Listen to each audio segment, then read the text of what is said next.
यीशु मसीह के वचन को, आते रहे, सुनते रहे, लेकिन बिलीव करने में टाइम लगाया उन्होंने। बैप्टिज्म लेने में लोग 2-2 साल लगा देते हैं। और जब मैं 16 अगस्त 2004 को जब परमेश्वर के पास गया, और मेरे ख्याल से 15, 20, 25 दिन में मुझे मालूम हो गया था कि बपतिस्मा नाम का भी कुछ होता है, तो उसी दिन से हमने बोलना शुरू कर दिया, हमको बैप्टिज्म कब देना है, हमको बैप्टिज्म कब, 1 महीने के अंदर बपतिस्मा कब होगा, बपतिस्मा कब होगा। और तब ऐसा होता नहीं था कि हर संडे आप बपतिस्मा ले सकते हो। महीनों 2 महीनों बाद बपतिस्मे होते थे, जब लोग इकट्ठे होते थे। अब 25-50 इकट्ठे हो गए, अब बपतिस्मा होगा।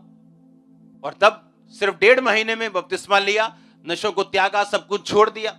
आपको पकड़ना होता है स्पिरिचुअल जर्नी में, आपको तेज भागना है अगर आप तेज रिजल्ट लेके आना चाहते हो। आपको मालूम है कि वो सामने मुझे जाना है, अगर मैं चलूंगा इस स्पीड से तो पहुंचूंगा लेट, लेकिन अगर मैं भागूंगा, चलूंगा तेज, तो पहुंच जाऊंगा। स्पिरिचुअल लाइफ सेम है। कितनी जल्दी आप प्रभु को पकड़ते हैं, वचन का कितनी जल्दी आप इस्तेमाल करते हैं, विश्वास करते हैं, उस पर खड़े रहते हैं। हालेलुया। जिस दिन आप प्रभु को जीवन देते हैं, बैप्टिज्म लेते हैं। बैप्टिज्म मतलब पानी में डुबकी, डुबकी का मतलब कब्र में जाना, मर जाना। बाहर आने का मतलब यीशु मसीह की तरह जी उठना, यानी वो पुराना मर गया, अब नया जी उठा। अगर अब नया जी उठा तो ये परमेश्वर का होगा, उसके काम करने के लिए होगा। मेरी जिम्मेवारी परमेश्वर उठाएगा, मैं खुदावंद का क्रूस उठाऊंगा। ऐसा ही है, तुम मेरा बोझ उठाओ, मैं तुम्हारा उठाऊंगा। यीशु मसीह ने कहा तुम्हारा बोझ भारी है, तुम अकेले नहीं उठा सकते, लेकिन मेरा बोझ हल्का है। परमेश्वर का काम पर उसने कहा हल्का है, तुम्हारा बोझ भारी है। और जब हम परमेश्वर का बोझ उठाना शुरू करते हैं, आपकी लाइफ में प्रैक्टिकली मालूम होता है आपने प्रभु का बोझ उठाया कि नहीं उठाया। जहां आप काम करते हैं, क्या लोगों को मालूम है आप क्रिश्चियन हैं? जहां आप जॉब करते हैं, क्या लोगों को मालूम है आप मसीही हैं? क्या आपने उनको गवाही दी? कभी चर्च के बारे में बात की? कभी परमेश्वर के बारे में बात की? ये प्रैक्टिकल चीजें आपको बताती हैं कि आप क्रिश्चियन हैं और आप इन्वॉल्व हैं और आप तैयार हैं, आपको फेथ है। क्योंकि जितना आपके अंदर फेथ होगा उतनी आप टेस्टिमनी दोगे, जितना आपके अंदर विश्वास होगा उतनी पावरफुल तरीके से आप परमेश्वर को लोगों को बताओगे। अगर मुझ में विश्वास की कमी हुई तो मैं गरज गरज के आपको नहीं बता सकता यीशु मसीह परमेश्वर है। मैंने देखा है तो मैं आपको बोल रहा हूं, एक्सपीरियंस किया तो आपको बोल रहा हूं। आप समझ रहे कि नहीं? उसी तरह से आप नहीं बता सकते, क्योंकि आप जब परमेश्वर में आते हैं, ये इम्पॉसिबल है कि अगर आपने बैप्टिज्म लिया हो, आप खुदाबंद में पूरे हो, आप चल रहे हो और आपके काम पे ना पता हो आप क्रिश्चियन हैं, आपके ऑफिस में ना पता हो आप क्रिश्चियन हैं, आपके रिश्तेदारों को ना पता हो आप क्रिश्चियन हैं। बस वही टाइम है जब हम विश्वास करने में, बैप्टिज्म लेने 2 साल लगा रहे हैं, 3 साल लगा रहे हैं, 6 महीने लगा रहे हैं। 6 महीने भी बहुत ज्यादा है, बहुत ज्यादा है। अगर आपको फेथ है, 1 हफ्ते में आपको बैप्टिज्म लेना चाहिए, 1 वीक। और क्या सोचना है, क्या देखना है? अगर ज्यादा ही अविश्वासी हो तो 15 दिन। और क्या, मेरे को मालूम था 2 अक्टूबर को मेरा बैप्टिज्म है और हमने प्लान बना लिया 1 अक्टूबर को फुल नशा करेंगे, सारे कापे काट देने, आप बाद च बपतिस्मा ले लेना। और परमेश्वर को मालूम था, उसने 1 दिन पहले ही बुला लिया, कल क्या करना है, हमने प्लान बनाया हुआ, हुने वादा करो, हुने छड्डे नशे, तभी छोड़ दिए। ऐसे खींचता है परमेश्वर लोगों को। आमीन। और आप जब छोड़ते हैं चीजों को, परमेश्वर आपको देता है। आमीन। अगर आपके अंदर फेथ है, यीशु मसीह परमेश्वर है, आप लोगों को बताएंगे, आपके पड़ोसी को मालूम होगा आप संडे चर्च में हो। और यही चीजें, जितना आप परमेश्वर का अंगीकार करोगे उतना ही परमेश्वर की जिम्मेवारी बनती है आपकी। आप समझते हो?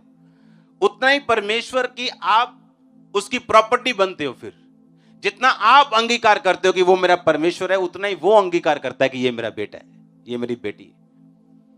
और जितने हम छुपते हैं उतना ही वो छुपता है। हमें लगता है कि हमें अभी रिश्तेदार को नहीं बताना है। आपको लगता है जितनी शर्म आपको आ रही है उससे 1 लाख गुना ज्यादा शर्म यीशु मसीह को आ रही है दूतों को यह कहने में कि ये मेरी संतान है। उसने कहा अगर तुम मुझे मान लोगे लोगों के सामने, मैं भी स्वर्गीय पिता के सामने मान लूंगा, दूतों के सामने मान लूंगा कि ये मेरी संतान है।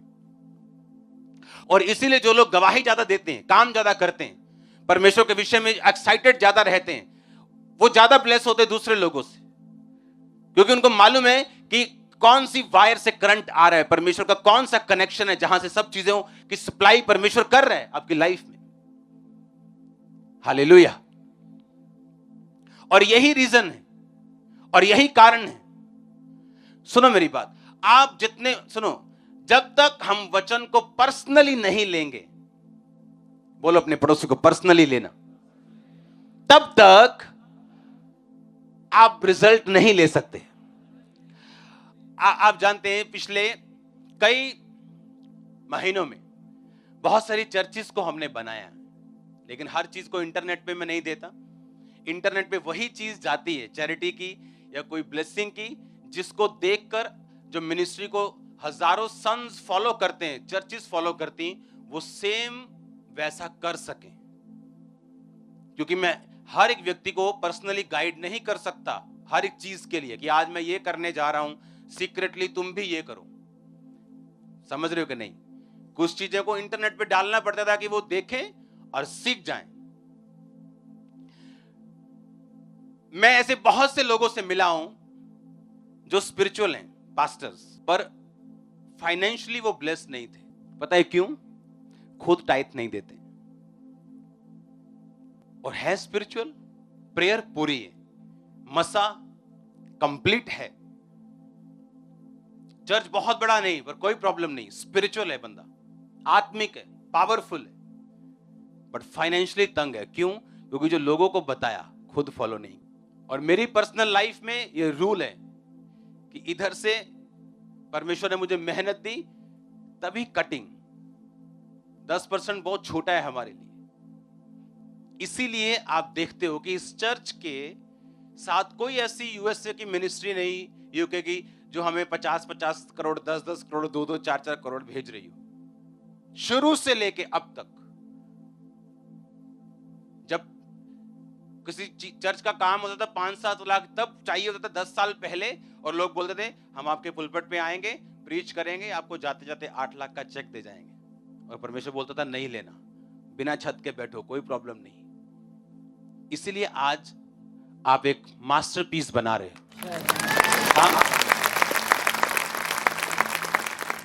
आप समझ रहे मेरी बात? आत्मिक व्यक्ति भी फाइनेंशियली स्ट्रगल कर सकता है, क्योंकि वो उस वचन को उसने क्या पकड़ा नहीं है, उसने कैच नहीं किया।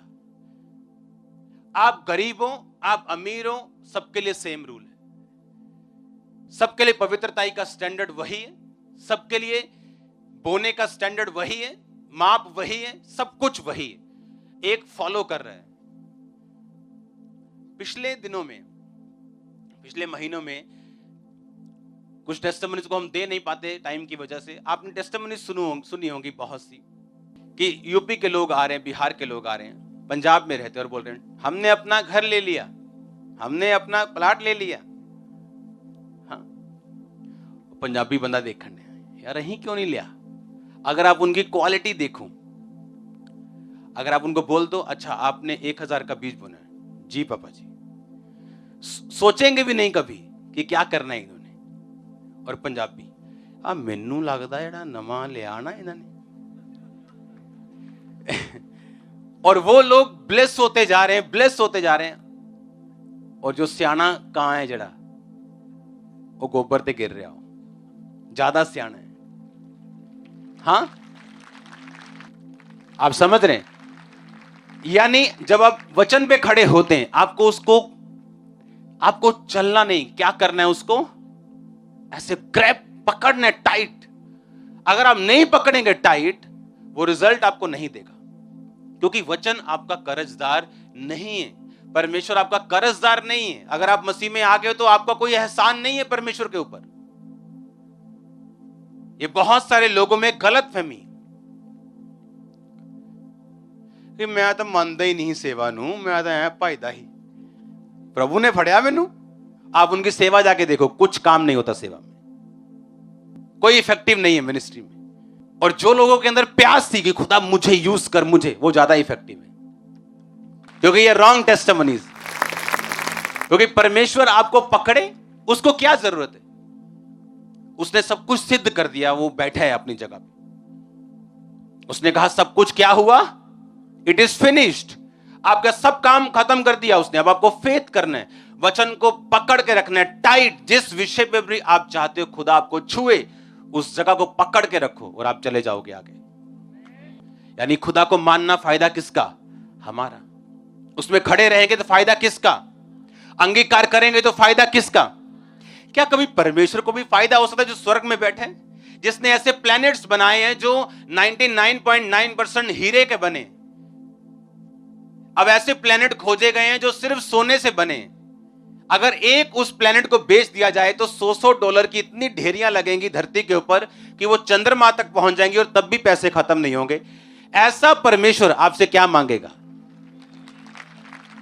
हां, मेरा फायदा है, आपका फायदा है, हमें लॉन्ग लाइफ मिलेगी, हमें ब्लेसिंग मिलेगी। अगर हम चलेंगे, हम अंगीकार करेंगे तो इसमें किसका फायदा? तुम्हारा फायदा, मेरा फायदा। हालेलुया। आप तैयार हैं वचन को पूरा करने के लिए? वचन को पकड़ने के लिए? वो तभी पकड़ेंगे अगर पढ़ेंगे तो, अगर पढ़ेंगे तो। सुनेंगे, संडे आपने सुना ठीक है, लेकिन अपनी पर्सनल बाइबल आपके पास होनी चाहिए। हालेलुया। आपकी पर्सनल बाइबल। पर्सनल कपड़े हैं ना शादी में जाने के लिए, है कि नहीं? वो कंघी है ना पर्सनल, टेढ़े करते हो बाल, है कि नहीं? पर्सनल लिपस्टिक है कि नहीं? पर्सनल बाइबल नहीं है। पर जिसने आपको बनाना है, जिसने आपको स्टैंड करना है, खड़ा करना है, सबसे अलग करना है, वो नहीं। और अगर है तो हम पढ़ते नहीं। अगर हम पढ़ें उसे रोज, क्योंकि उसी बाइबल को पढ़ते पढ़ते कोई वचन एक दिन ऐसा आपके अंदर घर कर जाएगा जो आपकी लाइफ को बदल देगा। अपने हाथों को उठाओ, थैंक यू जीसस। हिलाओ हिलाओ हिलाओ अपने हाथों को। जितना वचन सुना उसको अंगीकार करो